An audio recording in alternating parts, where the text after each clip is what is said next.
そうさ舞い上がれ星よ、一度だけ輝いて光を照らして運命の空をかける一筋の光が二人を変えてゆくよ。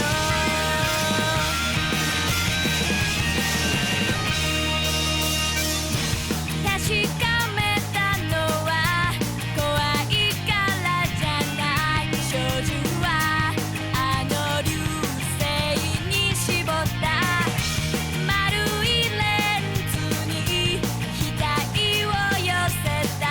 始まるよ君が横でつぶやく、そっと息を止めた二人手にした。分かってるんだ、もうすぐきっと奇跡がやってくる。さあ舞い上がれ星よ、一度だけ輝いて光を照らして運命の空をかける一筋の光が二人を変えてゆくよ。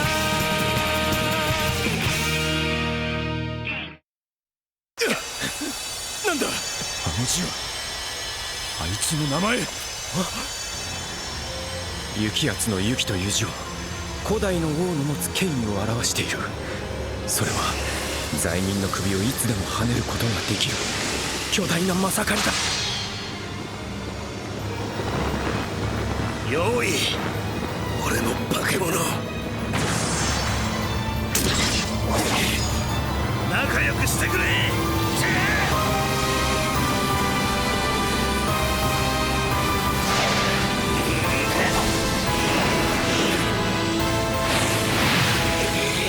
あいつ相手からだけじゃなく自分からも綾神を取り出せるのか。ダメ、ケツある。ケツある。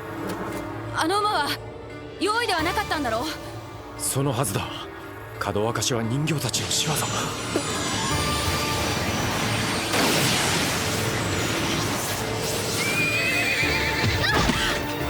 ツ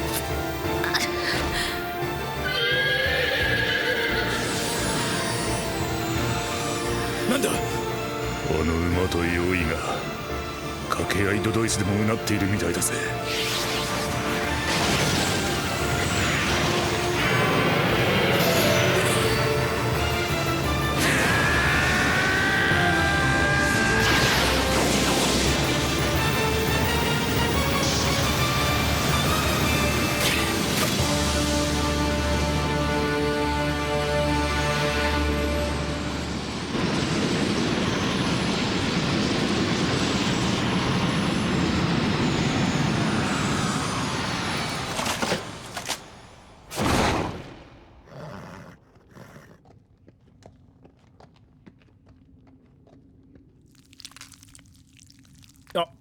おい、それは今夜の。こっちだ。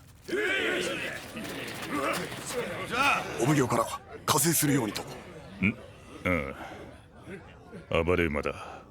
門明かしに関わりがある。捕らえよ。は。万社改め者は五穀吟味する。お役目違いも大概にしろ。あの馬、なんだか妙に気になりましてね。随分といじめられたみたいで。雲七、あの娘は。あちらに。てめえらくせえ。おいどけ。うわっ。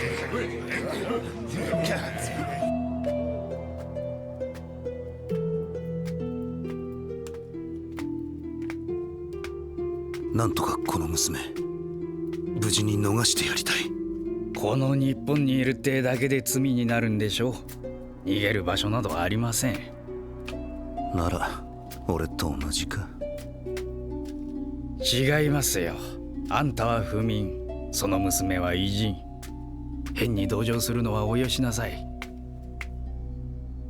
この娘にも言われたよ。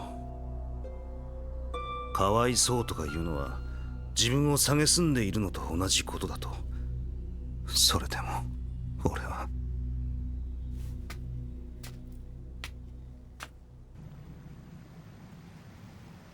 小家主の話じゃ、あの生き人形は髪型の偏屈な人形師が作ったものだそうです。死に別れた女房に未練があって、その女そっくりの人形を作るそうでしてね。以前から誰もいない小屋の中から笑い声がしたこともあったとか。つまり用意はずっと前から生き人形の中に。だがそれまでは目立ってたたりをなすわけでもなく、おそらくは力も大してなかったろう。それが急に人形を化け物に変え人を襲った。南町の手先が連れてきた用意もどきのような化け物も急におかしくなった。多分何か用意をおかしくするものがあそこにはあった。偉人と関わりがあるのだとすれば、我々は手を出すことはできんな。なぜです？南町は用意を操っていた。こんなことが許されるんですか？承知しているはずだ。南町の鳥居は老中水野様一の腹心。下手に騒げば潰されるのはこっちだ。小笠原さん、なんだか怪しの仕事はいやいやを引き受けなさったみたいですね。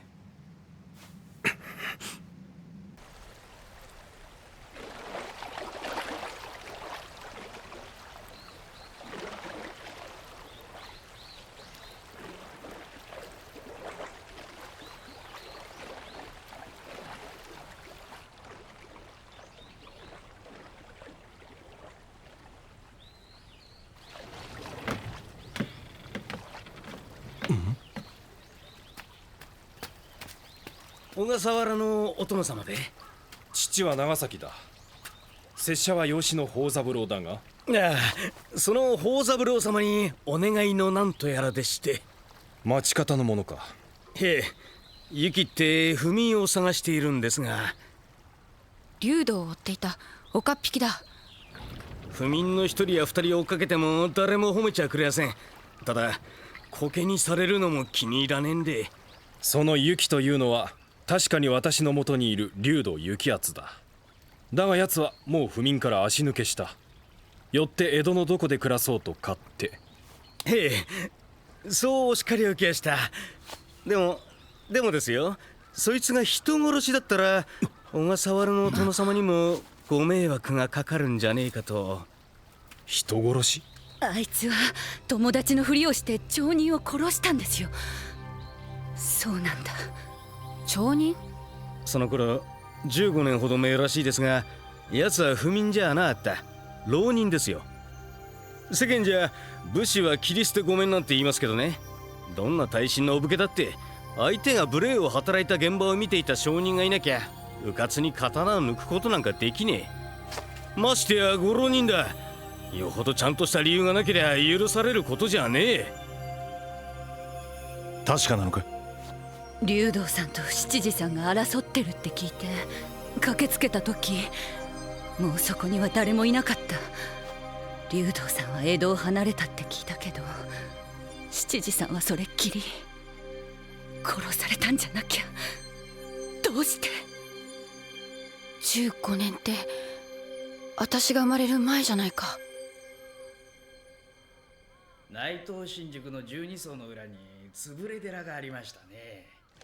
ああ、あったな。よく逃げ込んだじゃありませんか。上のあたりの土場を荒らしてほとぼり冷ましている間、飯を炊くのも遠慮してウリは大根畑で食いつないだ。若かったな。なんであんな無茶ばかりしてたんだ。いつだって雪安さんが言い出したんじゃありませんか。あの土場は気に入らねえ。あの侍が睨んだあの店が大つくな。誰彼構わず喧嘩を売った。とにかく内藤新宿まで行ってきますよ。あそこなら偉人だろうが鬼だろうが誰が住んでも気にしねえ。ディアブローマ、テスカトリボか。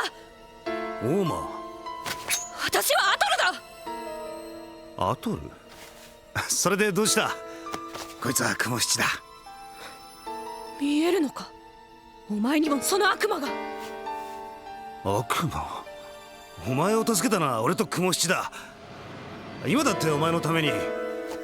離れろ、早く。そいつはこの世のものじゃない。ケツアルはこいつの気配を感じていた。だからおかしく。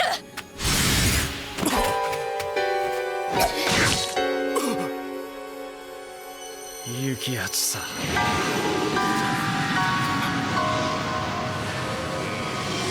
逃がすか。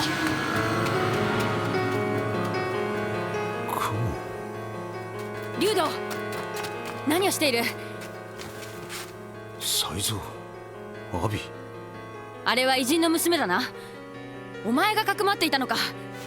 ああ、相談なしで悪かったな。だが訳がわからん。あいつ雲七をいきなり刺して。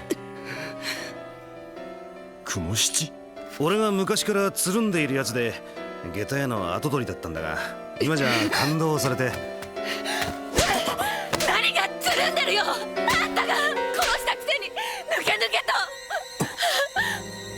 お前おしのなのか。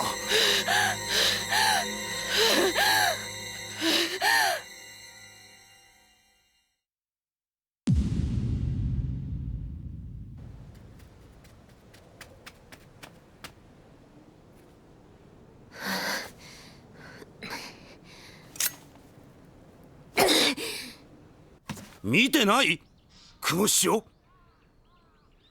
あなたと偉人の娘だけだ。最初から他には誰もいなかった。そういえば昼間も何か変だった。他に誰かいたみたいな。寄ってたかって何言ってる。雲七は俺の連れだ。ずっと前から。とぼけてるんですよ。お前知ってるだろう。雲七だよ。そう、七時だ。俺が竜だから自分は雲の七と。七時さんは15年前から行方知れずだ。だったら俺が意もしない奴をいるように振る舞っていたって。なんでそんなことをする。忘れたかったんじゃないですか。自分のしちまったことを。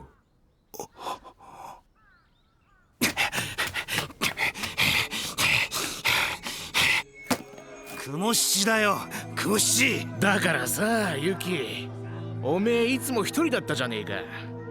俺は雲七の紹介でここに来たんだ。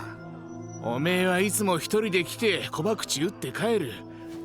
もう何年もそれだけだ。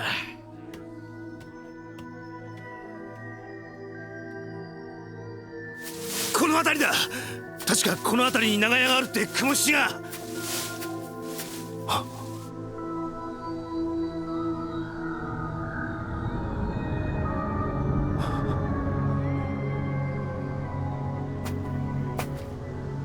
俺がおかしいと思うか。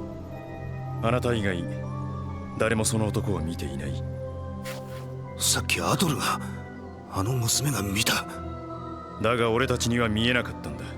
だとしたらそいつは化け物だ。違うか。偉人の娘に同情している場合じゃなかったな。どうすればいい。本当に人を殺めたならお頭の前で申し開きしてもらいます。だがもしも容易に取りつかれていたなら自分の手で解決しろと。偉人の娘を連れてきちゃくれないか。なんだ。あの娘には雲七が見えていたんだ。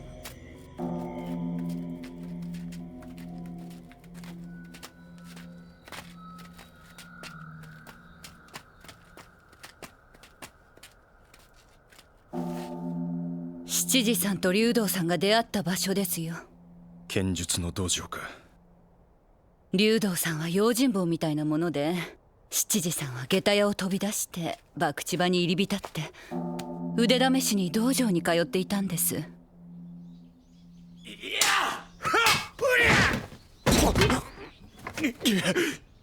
はあ、喧嘩で覚えたデタラメ流も結構使えるもんだな。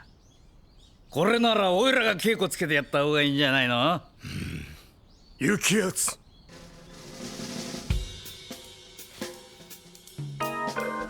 へえ、用心棒かい。これで来い。待ってくださいよ。これ本物でしょ。俺はこれでいい。来い来い来いよ。知らねえぞ。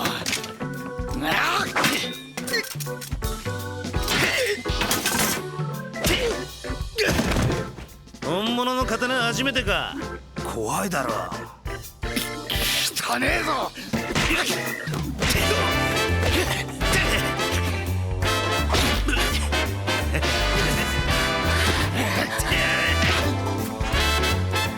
カ様だ。なんですって？イカ様だイカ様だ。ああ、イカ様だ。ちょっと一体何がイカ様だってんです？とにかくイカ様だよ。おい、イカだ。ぶっ殺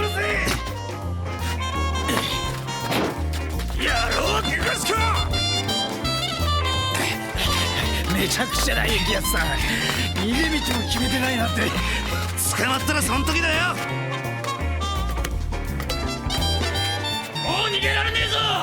金こっちに殴れば勘弁してやる。来てみろ。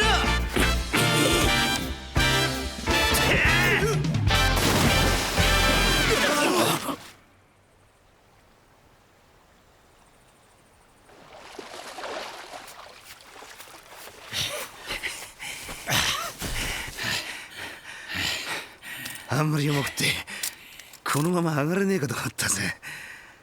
雪やつさん、本当に死にますよ。そうかい。なんで無茶ばかりするんですか。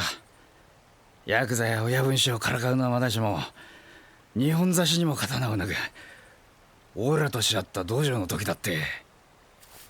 俺は子供の頃変なところに神隠しになったって言ったろ。ええ、そのせいでお屋敷にも居づらくなったって。あれからずっと俺はまたあそこに連れて行かれるんじゃねえかってビクビクしてる。どうせまたいなくなっちまう気がする。誰もこんなことわかるまい。お前にも。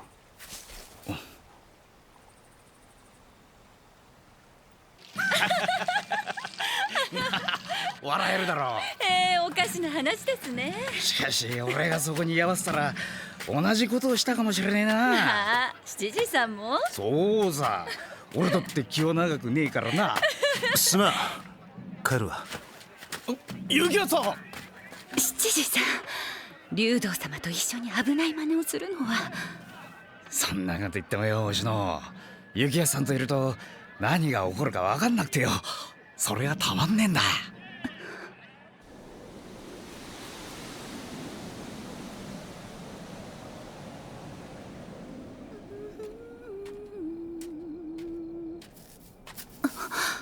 竜道様。雲七と所帯持つのかい？やだ、まだそんな。雲七のやつ幸せそうだな。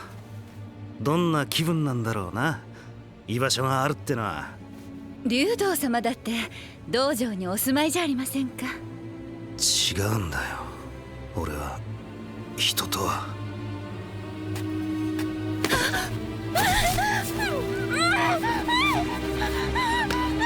お許しを、竜道様お許しを。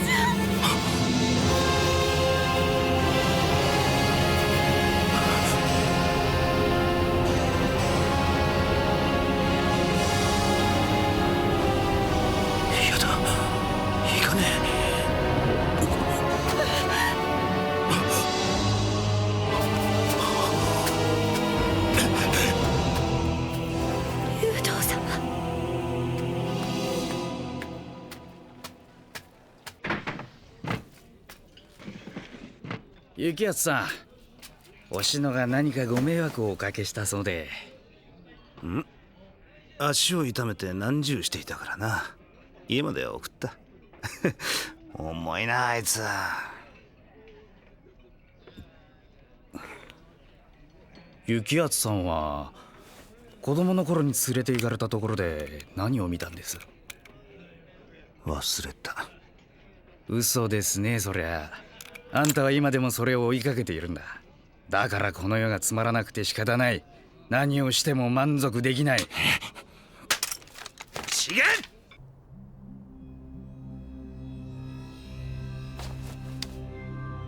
刀を取ってこい。いらねえよ。あんたと違う。腰抜けめ。雲七。あんたは竜で俺が雲。いつまでもめでてえこと言ってんじゃねえよ。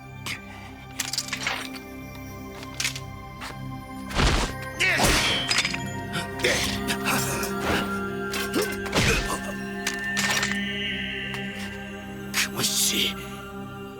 星野が何をした？試してみたかったんだよ。お前のように俺も幸せな気分になれるのか。仕方ねえだろ。俺は違うんだ。子供の時のせいでずっと。怖いのは、この世が嫌なのはあんただけが。やめてくれ。死にたくねえ。とうとう言いやがった。誰だって死にたくねえ。あんたもみんなも同じだ。死ね。あんたは七次さんを殺したんだ。そうなのか。思い出したんですか。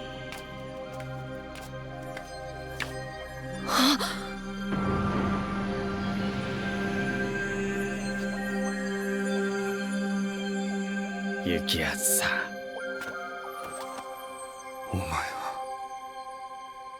誰だ。長く長い旅路に僕は君に恋した。季節巡りしぐれ月、心をそっと濡らす。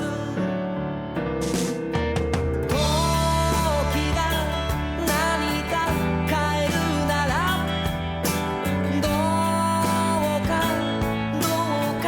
そっとして君と歩く今だけ、静かに止まっていて、水辺のほとりに続いたワイン色。こんな二人にはお似合いなんだろう。一つの傘が悲しい。まだ君が好きだから素直に受け止められずに、この雨に流されて、全てが嘘だともう一度微笑んで。